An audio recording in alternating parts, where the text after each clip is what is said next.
And just letting you guys know, I did try to buy a vanity, but there was a few problems. This room was super small and narrow, so the only ones I found that could actually fit were just as tiny as what we have right now. And the other problem I saw was the cost. Do you have anything you want to say? It's not her fault that she didn't serve her purpose as well as she did. It's your fault. So I'm sorry that he put you in this situation. I'm sorry. Now that everything is cleared out, it's time to begin building the vanity. I use an angle grinder with a concrete blade to cut the tile, and I also use a drill with a concrete bit for the corners. It's a little tight back here. These holes are where the 2x are about to go. They will get screwed directly into the wall studs. This vertical 2x4 was only temporary, just to keep things level while I secured and squared everything. I used a framing square and a few shims to get it just right. Once it was perfect, I locked it down with plenty of structural screws. My goal here was to get everything screwed into as many places as I can, and then build off that. The screws I used were the GRK R4 framing screws. All the 2x4s along the brick got the 6-inch Tilden HD anchors,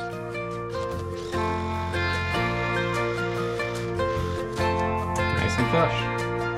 and then all the 2x4s with face joints got pocket holes. Once again, I'm doing the same thing on the bottom that I did on the top. The horizontal 2x4s against the walls went into the wall studs. We used the GRK RSS structural screws, 5/16 and 6 inches long. I also use these for wood-to-wood connections wherever I can. A few more pocket holes here and there, screwing down anywhere I can, and this thing was overbuilt and finished. Time to move on.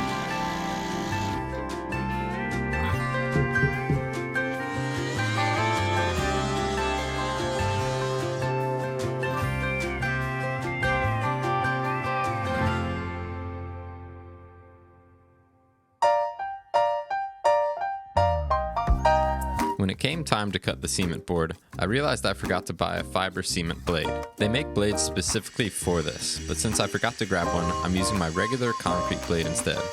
The right blade creates way less dust. I definitely wish I had it.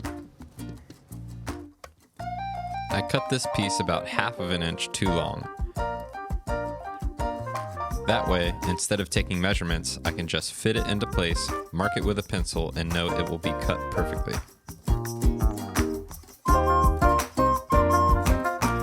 The screws I am using to fasten this board are backer-on screws. I place one every 8 inches.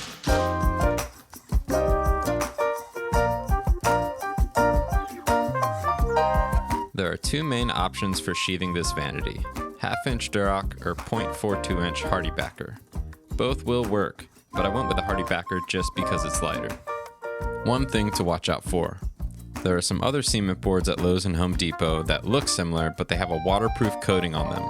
That will cause adhesion problems when you go to apply your finish coat, so just watch out for that.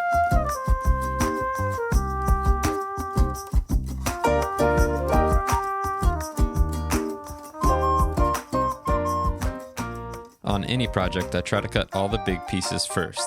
Then I strategically use all the scraps to keep the waste to a minimum. For this build, I only needed 2 sheets of Hardy backer, and I ended up with almost no leftover material. I'm not sure if I have any clips of this, but whenever I needed fine adjustments or small cuts, a razor blade worked perfectly for trimming the pieces as I fit them in.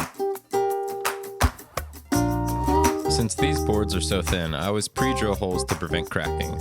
I leave about an 1/8 inch gap at seams and edges so the boards have room to expand without cracking. Once taped and coated, it all ties together as one solid surface.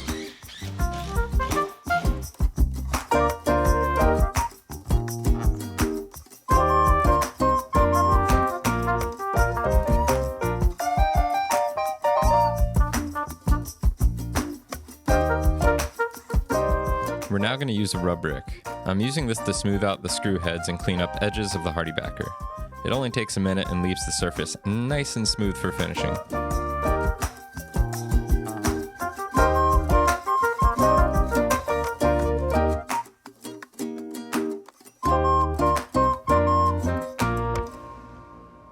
Alright, we have some cement board tape.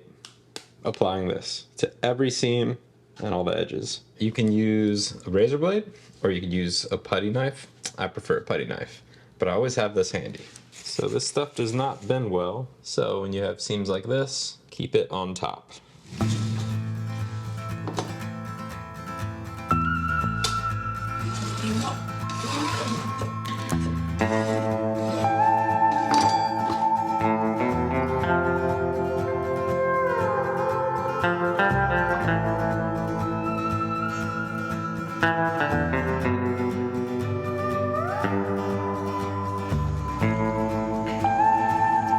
We're going to mix up some thin set to lock the tape into place.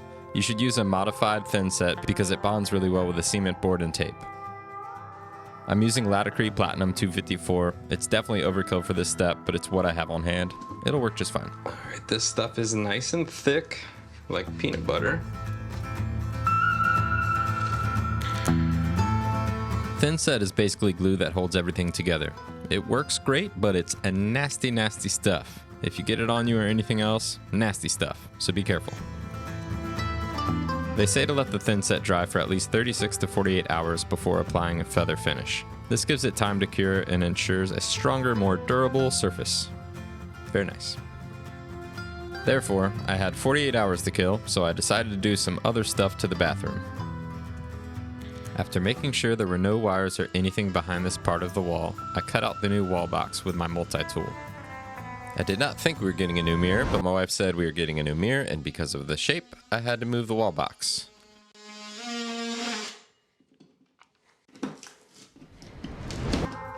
Once I got over the extra work, like the grown-up I am, I saw what she picked out, and I like it. It's nice. The vanity I'm building has a lot of hard, clean edges, so this mirror will help soften things up. I don't really know if this is a thing, but if it's not a perfect circle, I put a piece of paper over it and I softly draw on the paper with a pencil. This is super quick and gives me the perfect cut. I apply some 2x4 blocking and then screw the drywall piece to that. I personally do not tape anything this small or shaped like this, so all I do is fill the cracks in with some fast setting quick set. After that, it's 1 or 2 passes of all-purpose mud, sand, and then ready to prime. Now behold the moment when Sarah enters, transforming this plain wall into a masterpiece with the grace of an artist and the precision of a surgeon. Sorry, I don't know what happened. I'm back. Is it recording? Yes. Do you know what the color name is? It's like over here. It's like Verdant Forest. Show him your tick bites. He I has can. hundreds of tick bites right now. It's insane. Stepped in a nest. It was a nightmare that we lived in real life. Yeah, I mean, there's hundreds of bites. Like and subscribe. So stupid. Most mirrors like this come with a plug, but we wanted it on a switch, so we hardwired it in. When we went to install the mirror, our camera was blurry, so we move on. Next up is drilling the holes for the faucet and sink. Typically this is 1 3/8 inches for the faucet and 1 1/4 inches for the sink drain. We move on again. Today we are gonna seal this thing, but first I'm gonna use this rub brick, which is very loud. Look how smooth that is now. I'm just knocking down any high spots or rough edges before we skim coat the vanity. You don't need a rub brick, but it's another tool I always like to have on me.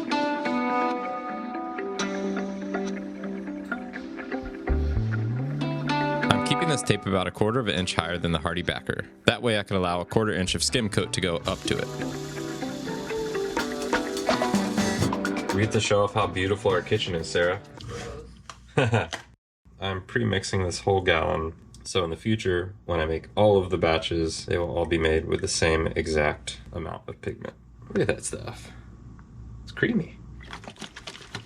You don't want these being insanely dry because they will just absorb all the moisture and dry out the concrete too fast. So we're gonna get everything a little bit damp. Of course, you don't want it soaked. And I've actually already done the top before I filmed, and I could see that this is a different color than that, so you could see that it absorbed some of that moisture and made it a different color. All right, time to mix this bad boy up. I'm definitely not gonna breathe any of this in.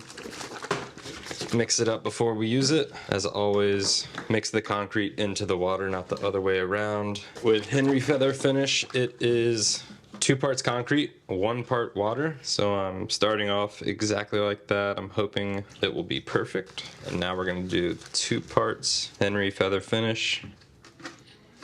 Dude, mixing 2-for-1 ratio is perfect. Would you look at that? Creamy, creamy. To explain a little more about what I'm doing, here's some background on the process. From the start, you can use pigments to change the color. We wanted it darker, so we went with a charcoal. The exact product we used was Quikrete liquid cement color. They sell this in a 10-ounce bottle. I mixed it into a gallon container because I knew I'd be making lots of small batches. This way, I don't have to redo it every single time, and it keeps it very consistent. And the reason for all those small batches is that Henry feather finish sets up super fast. You really want to use it within 15 to 20 minutes. After about 30 minutes, you can sand it if needed and recoat. Wow, that dries fast. I can already feel it getting dry. Since it was my first time using this exact product, I started with a smaller batch to avoid wasting material. It's already getting hard, so now I'm just gonna cover the screws. Once I got a feel for it, I doubled and even tripled my batch size. I'm gonna coat everything one time before recoating it. It's better to do multiple thin coats rather than 1 or 2 thick coats.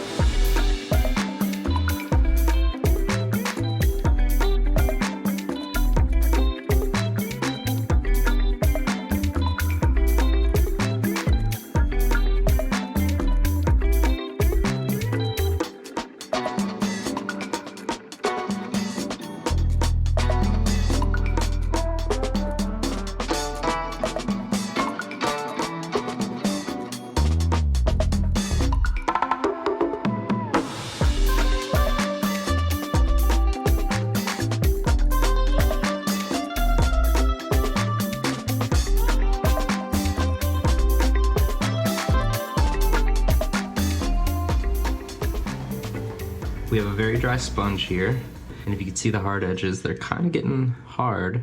You can kind of just round it over with a sponge. I'm almost using this like it is a trowel. This stuff is really, really fun to use. Works very well.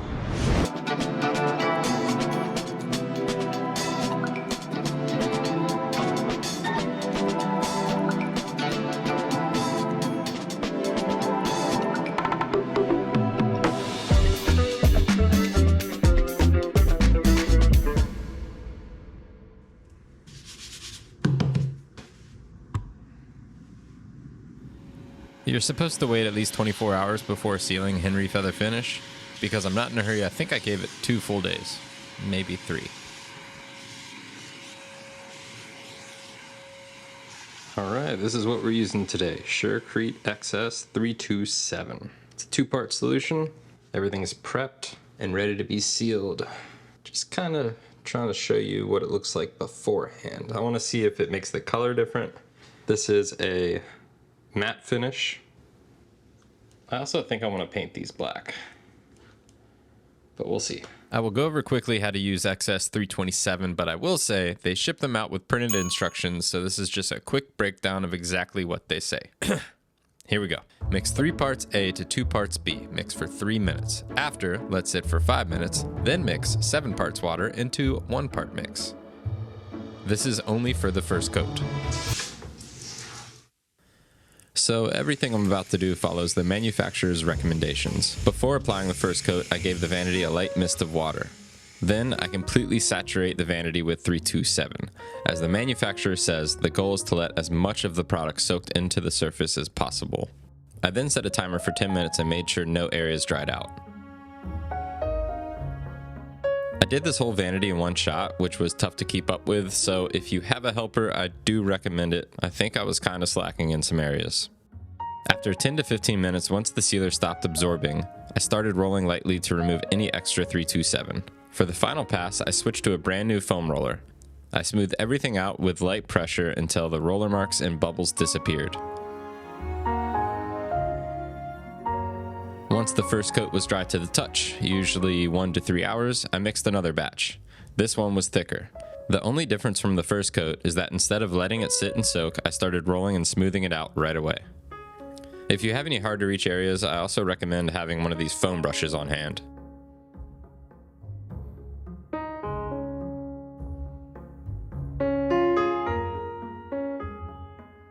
The manufacturer says 2 coats are enough, but since this is a vanity that'll get splashed with water, toothpaste, and soap, I went with 3 coats on top of the surfaces.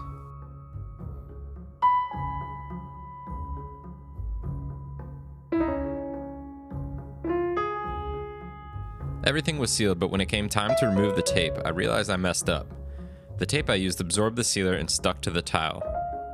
I was able to fix this with a razor blade scraper, but I'm pointing this out so you don't have to run into the same problem. They make tape specifically for this. I did go ahead and spray paint all of the plumbing black, and the vent cover, and the wall plates. Now it's time to finish this bathroom. After the XS327, you do have to wait about 5 days to install the faucet and the sink. I think this is maybe 8 days later. If you build a vanity this thick, you might encounter this problem. It came with this. This was not long enough to go all the way through. The fix to this is very easy. I bought a faucet mount extension shank.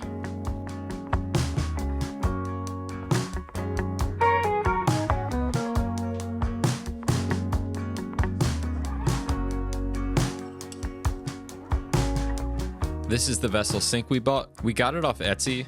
We have no affiliation, but the link is in the description. We do love this sink, and the person we bought it from was super nice. Super solid. I'm not a fan of how I plumbed this up, but this is what I had laying around. If we did this again, I would not use a flexible pipe. I would use PVC up to a trap adapter.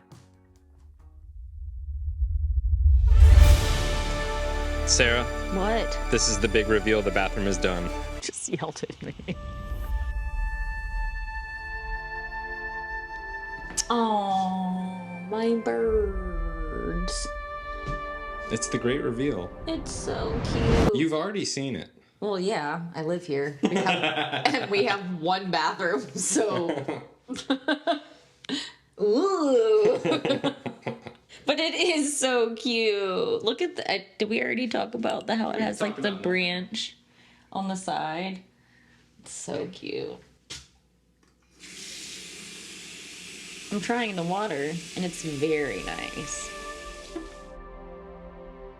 Now we have a brand new vanity, a much larger sink, plenty of extra countertop space, all in our tiny, tiny bathroom. As I mentioned at the start, this project definitely takes some time, but each step was straightforward and pretty easy. Overall, it turned out to be a really fun project. I will see you guys next time. Thank you. Bye-bye.